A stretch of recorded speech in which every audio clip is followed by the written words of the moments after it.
تو اسلام قبول کرنے کے بعد جو بنیادی دعائیں سکھائی ان میں عافیت کی دعا پہلے دن ہی سکھا دیتے.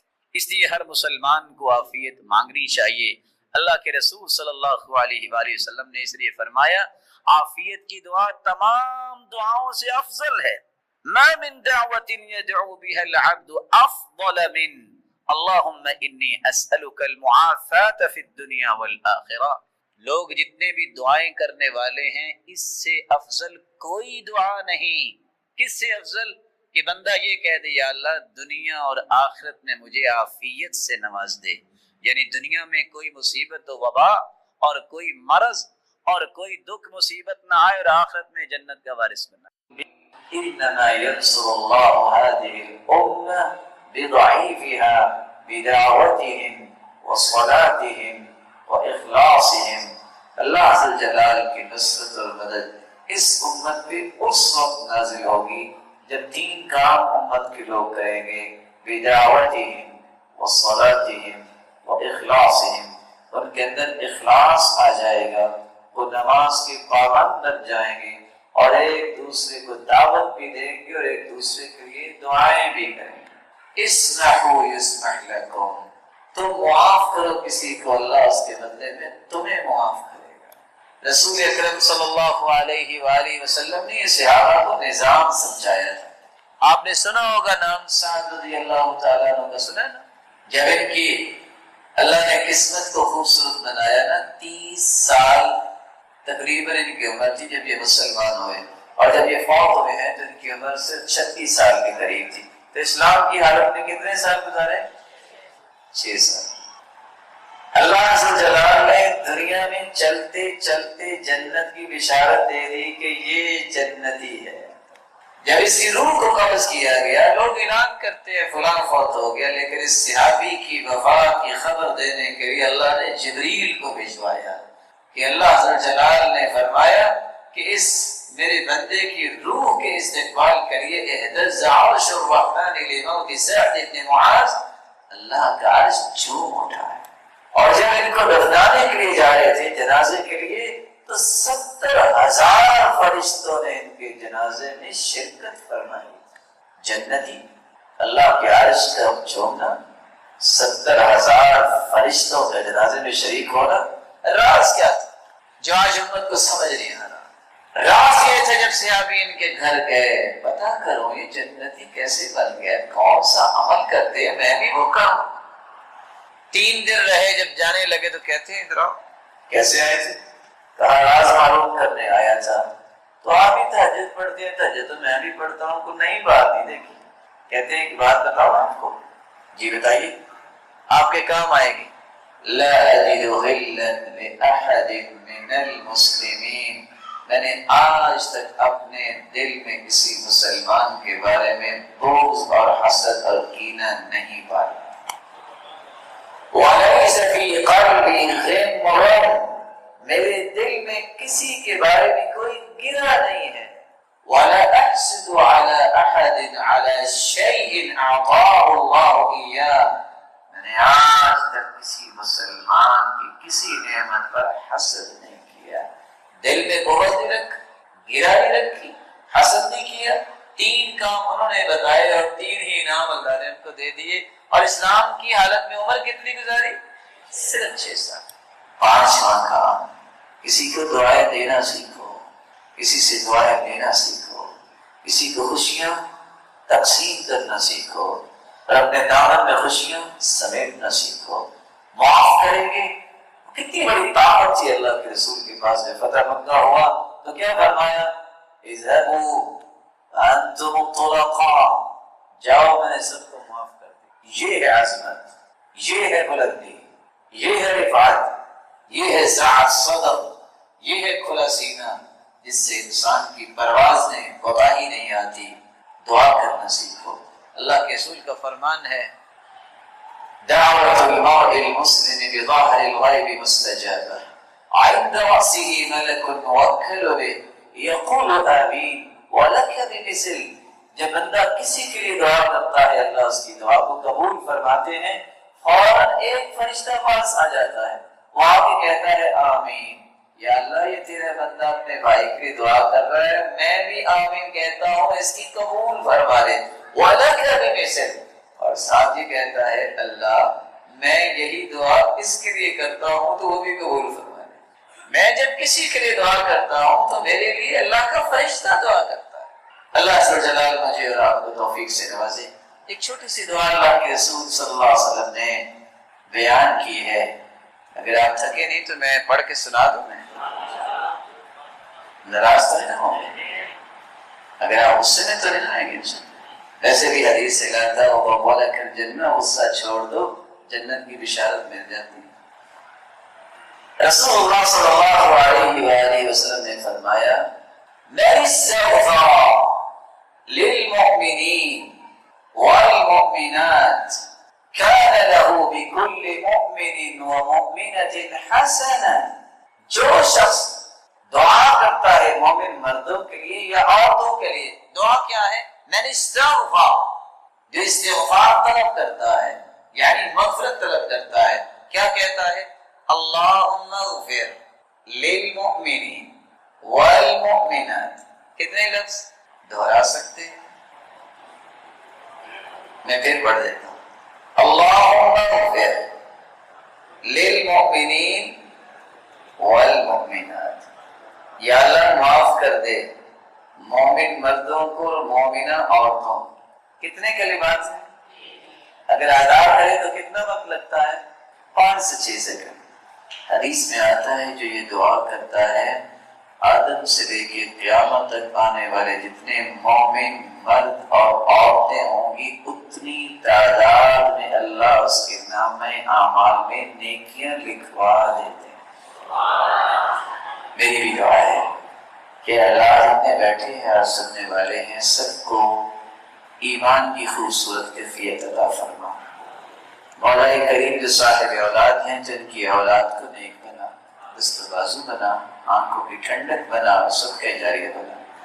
جو بیمار ہیں اللہ ان کی بیماری کو شفاؤں میں بدل دے، کسی مصیبت میں اللہ ان کی مصیبت کو خوشیاں بنا دے، جو کسی تنگی میں اللہ اس کو آسانیاں عطا فرما۔ الہ العالمین جو بے اولاد ہے ان کی جوڑیوں کو بھی بارونق بنا، جو مقروض ہے ان کی غیبی خزانوں سے مدد فرما۔ الہ العالمین جو بے روزگار ہیں تم کو تمکن بنا، جو مال والے ہیں ان کے مال میں برکت فرما، جو فتنوں اور آزمائشوں اور شریروں کی شرارت اور حاسدوں کی حسد سے بچا۔ جس طرح تیرے گھر میں جمع ہے اے اللہ ہم سب کو جنت الفردوس میں اپنے محبوب کے ساتھ جمع فرما۔ اے اللہ جن میرے محترم اور مکرم بھائیوں نے یہ دین کی بات سننے سنانے کے لیے تیرے گھر کو آباد کیا ہے، اللہ تو ان کے گھروں کو دنیا میں بھی آباد فرما اور جنت میں بھی آباد فرما۔ اور ہم سب عبداللہ ابن ابی اوفا رضی اللہ تعالی عنہ سے مروی ہے، قال رسول اللہ صلی اللہ علیہ وسلم، رسول اللہ صلی اللہ علیہ وسلم نے فرمایا من كانت له حاجة الى اللہ او الى احد من بنی آدم، اگر کسی شخص کو کوئی حاجت ہو اللہ کی طرف کہ میں نے آج اللہ سے یہ لینا ہے، مانگنا ہے، یہ ضرورت ہے میری، ایک ضرورت، سینکڑوں ضرورتیں ہیں منتشر، کسی کو بٹھا کے لسٹ بنوائے، لسٹیں ختم ہو جائیں گی، خواہشیں ختم نہیں ہوں گی، لیکن اگر سب کو پورا کروانا چاہو اللہ سے یا اللہ کے کسی بندے سے، فَلْيَتَوَضَّأْ، وضو کیجیے، فَلْيُحْسِنِ الْوُضُوءَ، وضو کو خوبصورت بنائیے، ثُمَّ لِيُصَلِّ رَكْعَتَيْن، پھر 2 رکعتیں پڑھیے، ثُمَّ لِيُثْنِ عَلَى اللَّهِ، پھر اللہ کی تعریف کیجیے، وَلِيُصَلِّ عَلَى النَّبِيِّ،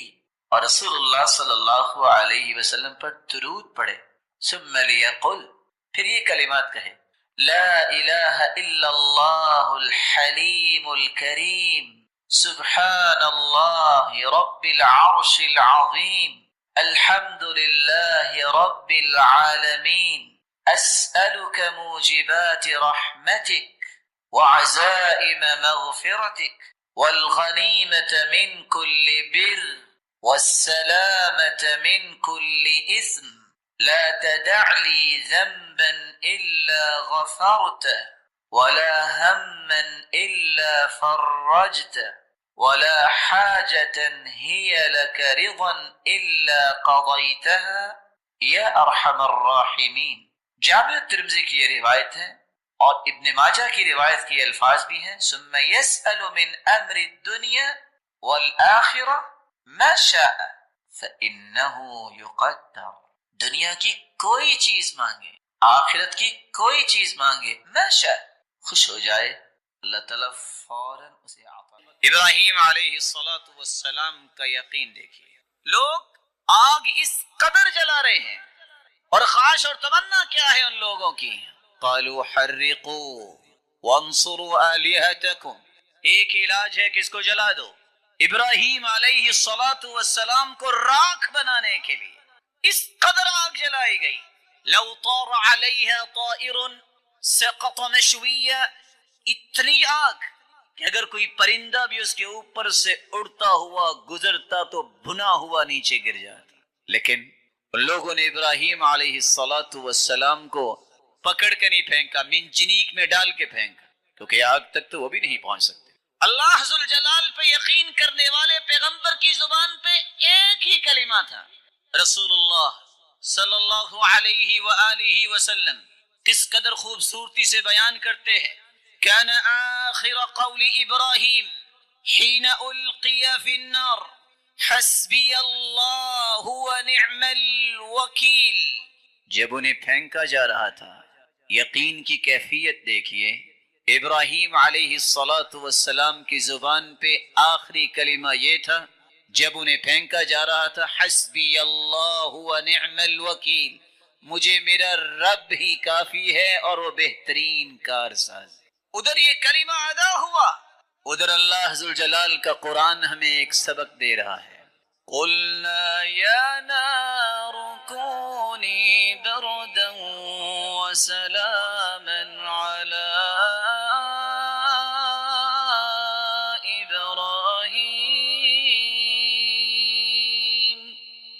اللہ تعالیٰ نے حکم دیا آگ کو، آگ تو اللہ کی مخلوق ہے، میرے بندے کو جلانا نہیں ہے۔ ہاتھ بھی بندھے ہوئے ہیں، پاؤں بھی بندھے ہوئے ہیں، ابراہیم علیہ السلام کا باپ بھی دیکھ رہا ہے، جو ہی ان کو پھینکا وہ بیٹھ گئے، آگ ختم ہو گئی سوائے ان رسیوں کے جو بندھی ہوئی تھی۔ جب وہ رسیاں بھی جل گئیں مسکرانے لگ گئے۔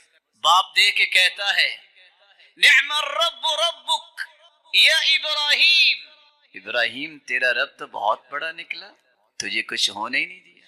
ابراہیم علیہ السلام کا یقین تھا، میرا رب مجھے کافی ہے اور بہترین کارساز ہے۔ یہ آگ، یہ شعلے، یہ کوئلے کیسے ختم ہوں گے؟ یہ میری تکلیف اور میری ٹینشن نہیں، میرا رب کرے گا۔ اس ذات پہ یقین کیا، اللہ ذوالجلال نے اسے باغ اور باغیچہ بنا دیا۔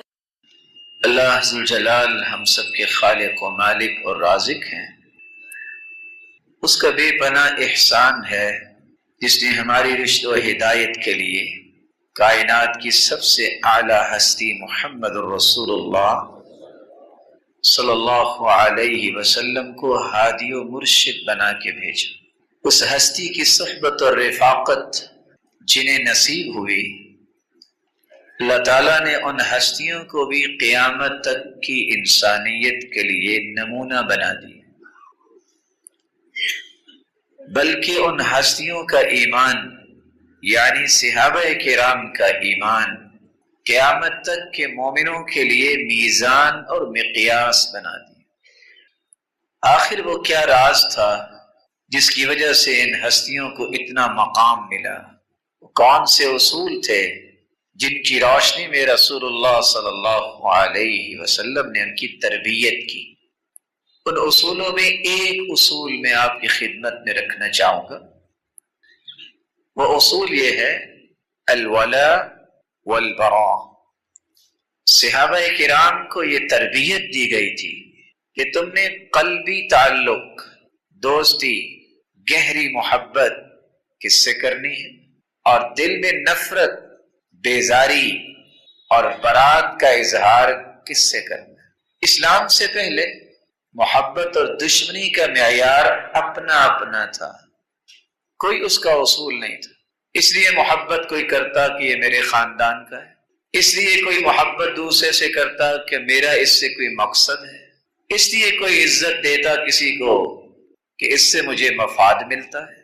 صحابہ کرام کو رسول اللہ صلی اللہ علیہ وسلم نے ہر قسم کے مفادات اور ذاتی اغراض اور ذاتی سوچوں کو دور کرنے کی تربیت دی، اور انہیں ایک شرعی پیمانہ دے دیا۔ شرعی پیمانہ کیا دیا؟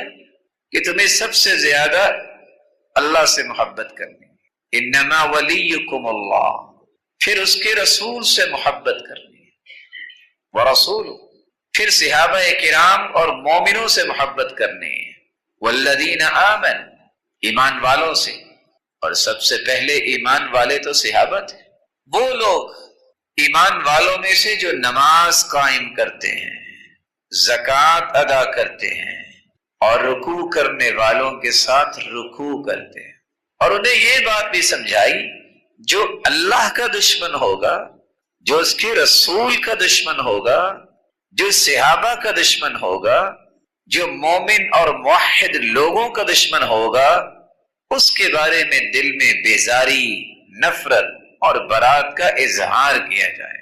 یہ وہ اصول تھا جو قرآن نے بیان کیا، جس اصول کو احادیث بیان کرتی ہیں۔ اس اصول کی روشنی میں اگر محبت اور نفرت کا معیار انسان کے سامنے آ جائے تو نہ یہ دنیا میں پریشان ہوتا ہے اور نہ ہی آخرت میں پریشانی ہوگی۔ اللہ ذو الجلال اسے دنیا میں بھی عزت دیتے ہیں اور آخرت میں بھی اللہ کے نورانی فرشتے ان کا جنت کے دروازوں پہ استقبال کریں۔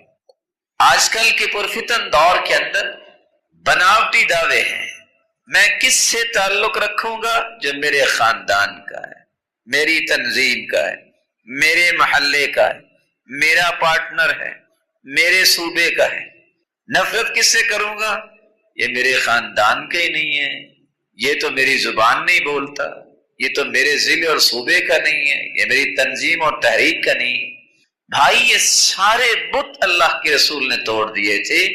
مسلمان سے تعصب نہیں کرتا، اس کے اندر عصبیت نہیں ہوتی، نفرت نہیں ہوتی، بیزاری نہیں ہوتی۔ یہ تو کافروں سے بیزاری کرتے ہیں، کافروں سے نفرت کرتے ہیں، مشرکوں سے نفرت کرتے ہیں۔ اللہ کے دشمن، اللہ کے رسول کے دشمن اور صحابہ کے دشمن اور وہ ایمان والے جو توحید والے ہیں ان کے دشمنوں سے نفرت کرتے ہیں، مسلمانوں سے نفرت نہیں کرتے۔ اس اصول کی کچھ تفصیل میں آپ کی خدمت میں رکھنا چاہوں گا۔ الولاء والبراء، یہ الولاء کیا ہے اور البراء کیا ہے؟ ولا جو ہے یہ ولایت سے ہے، جس کا مطلب ہے دوستی، قربت، محبت، نصرت، حمایت۔ زندگی کے اندر جب بھی محبت کریں گے تو سب سے زیادہ ہمارے دل میں محبت اللہ کی ہونی چاہیے، اس کے رسول کی ہونی چاہیے، پھر صحابہ اور توحید والوں کی ہونی چاہیے۔ اور اگر ہمارا تعلق کہیں بنے گا بھی کسی انسان سے جس کو ہم نہیں جانتے، اس کی بنیاد بھی اللہ کی محبت ہوگی۔ میں اس لیے اس بھائی سے محبت کرتا ہوں، یہ بہت نیک ہے، یہ اللہ والا ہے۔ میں اس لیے اس سے محبت کرتا ہوں، یہ اللہ کے رسول کی سنت کے مطابق زندگی گزارتا ہے۔ میں اس بھائی سے اس لیے محبت کرتا ہوں، یہ صحابہ کرام کی یاد کو تازہ کرتا ہے۔ میں اس لیے اس سے محبت کرتا ہوں، اس کا ایمان بڑا خوبصورت ہے اور یہ توحید کو پسند کرنے والا ہے۔ میں اس کے قریب بھی ہوں گا، صرف محبت نہیں، اس سے دوستی بھی کروں گا، اس کی قربت اختیار کروں گا، اور اس کی حمایت اور مدد اور نصرت کے لیے میں ہر وقت تیار ہوں گا۔ یہ ہے الولا۔ البراء کیا ہے؟ جو بھی اللہ کا دشمن ہوگا میں اس سے نفرت کروں گا، میں اس سے بیزاری اختیار کروں گا، میں اس کی مدد اور حمایت نہیں کروں گا، میں اس سے محبت استوار نہیں کروں گا۔ یہ مومن کا وہ اصول ہے جس سے اس کی زندگی اور آخرت کامیابی سے گزرتی ہے۔ جو اللہ کے رسول کا دشمن ہے وہ میرا بھی دشمن ہے، جو اللہ کا دشمن ہے وہ میرا بھی دشمن ہے، جو صحابہ کا دشمن ہے وہ میرا دوست نہیں ہو سکتا۔ جو نماز پڑھنے والے مومن، صبح و شام اللہ کا نام لینے والے، توحید اختیار کرنے والے، سنت کے مطابق زندگی گزارنے والوں کا کوئی دشمن ہوگا وہ میرا دوست نہیں ہو سکتا، اس لیے کہ وہ اللہ والوں کا دشمن بن گیا۔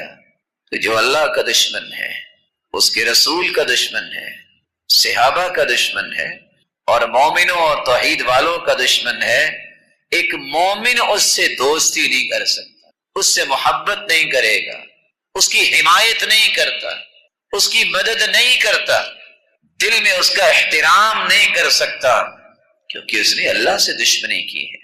تو اللہ سے دشمنی کرنے والا مومن اسے کیسے پسند کرے گا؟ یہ ہے البراء، یہ اصول شریعت کا جو ہے یہ صحابہ کرام کے پاس تھا۔ وہ کسی عصبیت کا شکار نہیں تھے کہ ہم مکے والوں سے محبت کریں گے، شام والوں سے نہیں کریں گے، ویسا نہیں کہتے تھے۔ یہ ہمارے قبیلے کا ہے، یہ ہمارے قبیلے کا نہیں ہے، اس سے محبت کریں گے، اس سے نہیں کریں گے۔ یہ سارے کے سارے عصبیت اور تعصب کے پہلو اللہ کے رسول نے دور کروا دیے تھے۔ آج علاقائی تعصب، صوبائی تعصب، خاندانی تعصب، لسانی تعصب اور تنظیمی تعصب، طرح طرح کے تعصب انسان کو گھیرے ہوئے ہیں، کوئی بھی اصول کی زندگی کی طرف آنے کے لیے تیار نہیں۔ بینگ اے مسلم، میری اور آپ کی ذمہ داری یہ ہے وہ معیار بنائیں اپنی زندگی کا جس معیار کو اللہ نے پیش کیا ہے، جس معیار کو اس کے رسول نے پیش کیا ہے، جس معیار کو صحابہ کرام نے پیش کیا ہے۔ میں اس لیے نہیں کسی کی عزت کرتا کہ میری عزت کرے، میں اس لیے عزت دیتا ہوں یہ مسلمان ہے، میں نے اس کو عزت دینی، میں نے اس کا احترام کرنا ہے، میں نے اس سے محبت کرنی ہے، میں نے اس کے لیے دعائیں کرنی ہیں۔ میں اس لیے نہیں نفرت کسی سے کروں گا کہ اس نے مجھے گالی دی تھی، میں اس لیے نفرت کروں گا یہ اللہ کا دشمن ہے، یہ اللہ کے رسول کا دشمن ہے، یہ صحابہ کو گالیاں دیتا ہے، یہ مومنوں کے بارے میں غلط سوچ رکھتا ہے، میں اس لیے اس سے نفرت کروں گا۔ مجھے کوئی گالی دے، مجھے کوئی برا بلا کہے، مجھے کچھ بھی کہے، اس بنیاد پہ میں نفرت نہیں کروں۔ میری بنیاد اللہ کی رضا ہونی چاہیے، میری بنیاد اللہ اور اس کے رسول کے دین کی حفاظت ہونی چاہیے، میری بنیاد یہ ہونی چاہیے کہ کون سی محبت مجھے اللہ کا محبوب بنائے گی، کون سی نفرت جو ہے مجھے اللہ کا محبوب بنائے گی۔ میں نے اس قاعدے اور کلیے کے تحت اپنی محبت اور نفرت کو استوار کرنا۔ قرآن مجید میں اللہ عز و جلال اسی بات کو بیان کرتے ہیں، انما وليكم الله ورسوله والذين آمنوا الذين يقيمون الصلاة ويؤتون الزكاة وهم راكعون ومن يتول الله ورسوله والذين آمنوا فإن حزب الله هم الغالبون۔ انما ولیکم اللہ، مومنو تمہارا ولی، دوست کون ہے؟ اللہ ہے۔ پھر اس کے بعد کون ہے؟ رسول۔ پھر اس کے بعد کون ہے؟ مومن، جو نماز پڑھتے ہیں، جو زکوٰۃ ادا کرتے ہیں، رکوع کرنے والوں کے ساتھ رکوع کرتے ہیں۔ یہ ہے محبت اور ولایت اور قربت اور دوستی کے درجے۔ دنیا میں سب سے زیادہ محبت اللہ ذو الجلال کی۔ کیوں؟ کیونکہ اللہ کے رسول نے سمجھایا یہ ہے، ثلاث من کن فیہ وجد بہن حلاوة الایمان ان یکون اللہ ورسولہ احب الیہ مما سواہما وان یحب المرء لا یحبه الا للہ وان یکرہ ان یعود فی الکفر بعد اذ انقذہ اللہ منہ كما يكره ان يقذف في النار۔ صحیح بخاری اور صحیح مسلم کی روایت ہے، تین چیزیں جب کسی انسان میں آ جائیں وہ ایمان کی لذت، مٹھاس، اس کی حلاوت کو پا لیتا ہے۔ وہ کون سی تین چیزیں ہیں؟ سب سے زیادہ محبت اس کے دل میں ہو تو اللہ کی محبت، دوسری چیز وہ کسی بھی انسان سے محبت کرے تو اللہ کی رضا کے لیے کرے۔ تیسری چیز، اللہ نے اسے کفر سے بچا لیا ہے، اس لیے کافروں کی کوئی چیز اسے پسند نہیں آتی، وہ کفر میں واپس جانے کو اس طرح ناپسند کرتا ہے جس طرح جہنم کی آگ میں گرنے کو ناپسند کرتا ہے۔ معیار ہے اللہ کی محبت۔ ورسولہ، پھر اللہ ذو جلال کے بعد محبت مومن کرتا ہے تو اللہ کے رسول سے کرتا ہے۔ صحابی جب دوڑ کے اللہ کے رسول کے پاس آئے، ان کا نام تھا ثوبان رضی اللہ تعالی، اور آتے ہی مسکرانے لگ گئے اور بعد میں رونے لگ گئے۔ پوچھا ثوبان یہ کیا ماجرا ہے، تم پہلے مسکرائے ہو اور پھر رونے لگ گئے؟ کہا اللہ کے پیارے پیغمبر، جب بھی زندگی میں سخت پریشان ہوتا ہوں تو دوڑتا ہوں اور آ کے آپ کا دیدار کر لیتا ہوں تو میرے دل کو سکون مل جاتا، اس لیے میں مسکرایا۔ رویا اس لیے ہوں کہ اگر میں جنت میں چلا بھی گیا اور رفعت مع النبیین، آپ کا تو درجہ ہی بڑا بلند ہے، تو میں جنت میں آپ کو اگر دیکھ نہ سکا تو کیا بنے گا؟ کہا ثوبان ایک بات بتاؤ، مجھ سے محبت ہے؟ تو ثوبان کے الفاظ پہ غور کیجئے گا کہ واللہ انک لاحب الی من نفسی ومالی واہلی وولدی۔ اللہ کے رسول محبت کے بارے میں آپ نے پوچھا ہے تو اسی کی تو میں بات کر رہا ہوں۔ اللہ کی قسم آپ مجھ سے، آپ سے محبت میری جو ہے میرے مال و دولت سے، میری اولاد سے، میرے اہل و عیال سے اور میری جان سے بھی زیادہ آپ کی محبت ہے مجھے۔ تو اللہ ذو جلال نے یہ آیت اتار دی، وَمَن يُطِعِ اللَّهَ وَالرَّسُولَ فَأُولَٰئِكَ مَعَ الَّذِينَ أَنْعَمَ اللَّهُ عَلَيْهِمْ مِنَ النَّبِيِّينَ وَالصِّدِّيقِينَ وَالشُّهَدَاءِ وَالصَّالِحِينَ وَحَسُنَ أُولَٰئِكَ رَفِيقًا۔ جو اللہ اور اس کے رسول کی اطاعت کرتا ہے، قیامت کے دن اللہ اسے نبیوں کی صف میں کھڑا کرے گا، صدیقین کی صف میں کھڑا کرے گا، شہداء اور صالحین کی صف میں ہی کھڑا کرے گا۔ اور اس سے خوبصورت رفاقت اور کون سی ہو سکتی ہے کہ جس کو انبیاء کی صف میں کھڑا کیا جائے؟ معیار کیا ہے؟ وہ اللہ کے ساتھ سب سے زیادہ محبت، پھر اس کے رسول سے محبت کرتا۔ صحابی اللہ کی رسول صلی اللہ علیہ وآلہ وسلم کے پاس آئے، انس روایت کرتے ہیں، اور آ کے انہوں نے ایک سوال کیا۔ سوال یہ تھا متی الساعہ، اللہ کے پیارے پیغمبر قیامت کب آئے گی؟ آپ نے پوچھا قیامت کے بارے میں سوال کرنے والے، آپ نے قیامت کی تیاری کیا کی؟ اس نے کہا قیامت کی تیاری حب اللہ ورسول، ایک اللہ کی محبت دل میں اور ایک اس کے رسول کی محبت ہے، یہی قیامت کی تیاری۔ کہا اچھا یہ تیاری ہے؟ انت مع من احببت، میرے صحابی دنیا میں جس سے تم محبت کرتے ہو قیامت کو اسی کا ہی ساتھ نصیب ہو جائے۔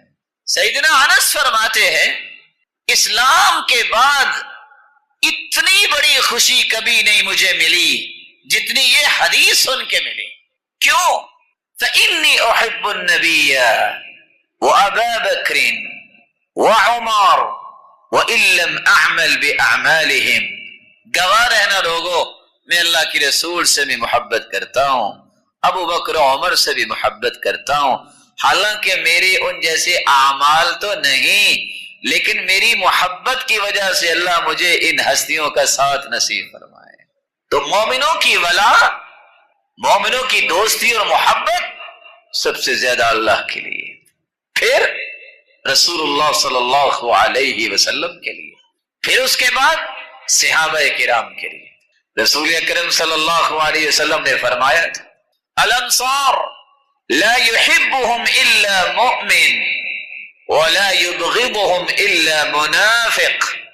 صحیح بخاری کی اس روایت کو ذرا غور سے سنیے۔ انصار صحابہ، ان سے محبت کرتا ہی وہ ہے جو مومن ہوتا ہے، ان سے نفرت کرتا ہی وہ ہے جو منافق ہوتا ہے۔ آپ اپنے آپ کو دیکھ سکتے ہیں کہ آپ منافق ہیں کہ مومن ہیں، دل میں محبت صحابہ کی ہے کہ نہیں ہے۔ ساتھ یہ فرمایا فَمَنْ أَحَبَّهُمْ أَحَبَّهُ اللَّهُ، صحیح بخاری کی روایت ہے، جس نے انصار صحابہ سے محبت کی اللہ اسے اپنا محبوب بنا لیتے۔ وَمَنْ أَبْغَضَهُمْ أَبْغَضَهُ اللَّهُ، اور جس نے انصار صحابہ سے نفرت کی ابغضہ اللہ، اللہ ذوالجلال بھی اس سے نفرت کریں گے۔ تو اللہ اور اس کے رسول کے بعد سب سے زیادہ محبت کے لائق وہ ہستیاں ہیں جن کو صحابہ کرام کہا جاتا ہے۔ ایوب سختیانی رحمت اللہ علیہ کہا کرتے تھے من احب ابا بکر فقد اقام الدین، جس نے تو ابو بکر سے محبت کی سمجھ لو اس نے اپنا دین سیدھا کر لیا۔ ومن احب عمر فقد اوضح السبیل، جس نے سیدنا عمر سے محبت کی اس نے اپنے راستے کو